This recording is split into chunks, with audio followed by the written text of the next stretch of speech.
From using your car as a battering ram to literally assaulting another driver, there's been no shortage of unsportsmanlike and outright disrespectful moments in Formula One. What an idiot! So, brace yourself because these moments are a whole other level of shocking. Nowadays, Sebastian Vettel is seen as a lovable, wholesome figure in F1 who gets along with everybody. But it wasn't always this way. In fact, the Vettel we witnessed at Baku in 2017 couldn't have been further from this. Tensions between Vettel and Lewis Hamilton had been high all season long as they were in a vicious fight for the championship, but it reached its boiling point at Baku with a truly unforgettable incident. After an intense start to the race, which saw Vettel hunting down Hamilton for P1, the safety car was deployed after a series of on-track incidents. But what happened next really was unbelievable to watch. Lewis is backing up the pack a little bit and he went into him!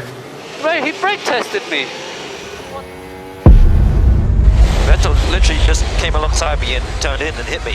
Nobody, and I mean nobody, expected to see road rage like that from the German, and it earned him a 10-second stop-and-go penalty. I don't get it why I was done 10 seconds.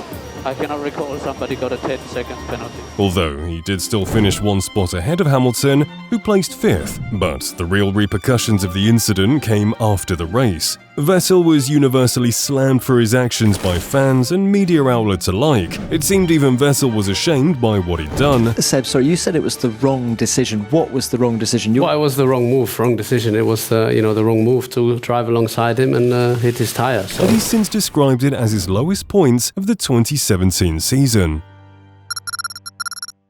It's well known that Damon Hill and Michael Schumacher had a fierce on-track rivalry across the entire 1994 season, but it wasn't until the final race of the year when things got disrespectful, and I mean really disrespectful. Let's just set the scene. Schumacher's leading the championship by a single point over Hill, so it all came down to the final Grand Prix in a winner-takes-all scenario. As the lights went out, Schumacher took the lead on the very first corner, but Hill wasn't far behind, as he was giving it his all to keep up with the German. This running order remained the same for the first 35 laps until on lap 36, things took a dramatic turn. As Schumacher approached the East Terrace corner, he made a costly mistake. Schumacher's off! Schumacher's lost time! Schumacher rejoined the track, but Hill was now right beside him and was about to claim the lead of the race. But that's when Schumacher did the unthinkable. Oh! Out goes Schumacher!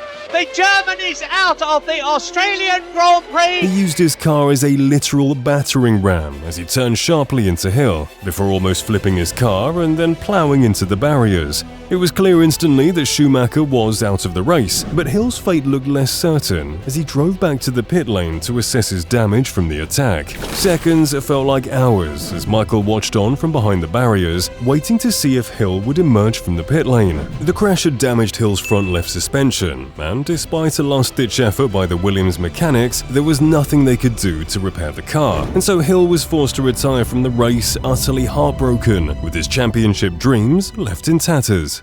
With Hill out of the race, Michael won the championship by default, but the incident sparked outrage within the F1 community, with many people calling for Schumacher to be disqualified and stripped of his title. Shockingly, the FIA didn't penalise Schumacher in any way for his unsportsmanlike actions, claiming that the obviously deliberate attack was instead a racing incident. But let's just say the FIA wouldn't make the same mistake again.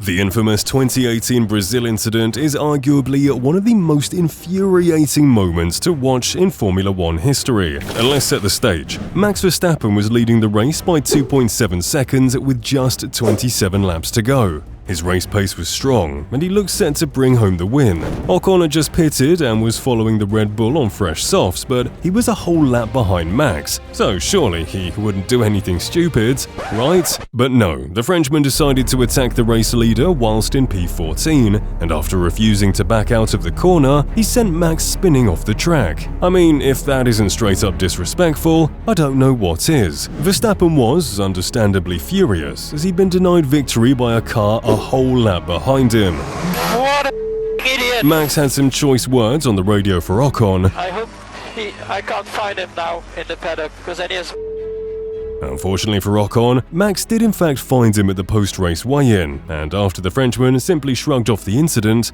Verstappen stayed true to his promise, shoving Ocon around in a scuffle which almost turned into a brawl. Verstappen in the background, you can understand his rage, you can understand how he feels. That was a race win that would have been his. As if this wasn't bad enough, Ocon's disrespect continued in the post-race interview. Despite the stewards clearly labelling the incident as Ocon's fault, he refused to accept any accountability, instead claiming that it was his corner with an almost smug-looking expression. I was side by side to me. I think it was my corner and that was it.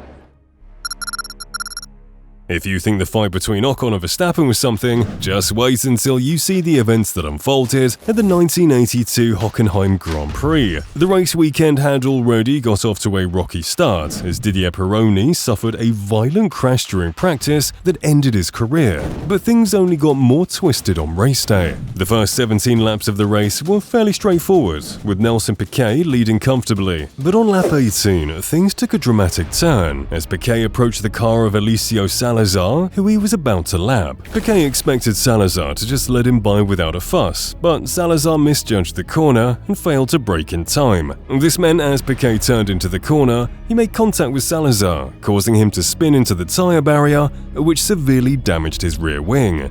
Piquet was rightly furious, but the crowd couldn't believe what he did next. Colombian driver, I couldn't help it, said, and take that, oh my goodness.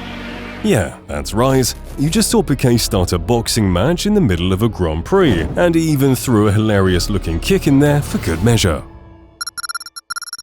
As you saw earlier, Schumacher wasn't afraid to win at all costs, but this went one step too far at the 1997 season finale, mirroring the 1994 season. Schumacher went into the final race leading the championship by just a single point, but this time his rival was the Canadian Jacques Villeneuve. After an intense qualifying session, Villeneuve bagged the top spot, followed closely by Schumacher, who started the race in P2. This wouldn't matter though, as once the lights went out, Schumacher made a phenomenal start, rocketing past Villeneuve straight into first place. Villeneuve had some serious work to do to keep his title dreams alive, but after pushing with everything he had, he managed to close the gap to Schumacher to less than a second by lap 48. Schumacher knew the championship was at stake, so nobody was expecting him to go down without a fight, but as Villeneuve made his move on the German, the crowd couldn't believe what they saw. Oh yes!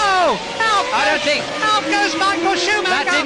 That didn't work, Michael. You hit the wrong part of him, my friend. I don't think that will cause Villeneuve a problem. Michael had once again tried to use his car as a weapon, turning deliberately into Villeneuve in an utterly disrespectful move. But as the iconic commentary from Martin Brundle pointed out, this time Schumacher's assault was less successful, as he bounced off the Canadian's side pod, launching himself into the gravel, where his Ferrari was then beached, unable to move. Michael was now out of the race, so it all came down to Villeneuve. The crowd held their breath to see if Villeneuve would suffer the same fate as Hill just a few years prior, but this time, luck was on the side of the Canadian, as although he received some minor damage that impacted his race pace, he still managed to finish in P3, which was enough to secure the World Championship. But it didn't stop there, as the post-race repercussions for Michael were rightly damning. Not only did Schumacher turn every F1 fan in the world against him, but he also got himself disqualified from the World Championship, losing his second place as the FIA deemed his actions this time to be deliberate. As the dust started to settle, things took an even crazier turn, as prosecutors in Germany were exploring the possibility of launching a criminal case against Schumacher for attempted murder. Whilst this never came to fruition, it really highlights how utterly deranged this move by Schumacher was. It wasn't just unsportsmanlike, it was downright dangerous and left a stain on Schumacher's career,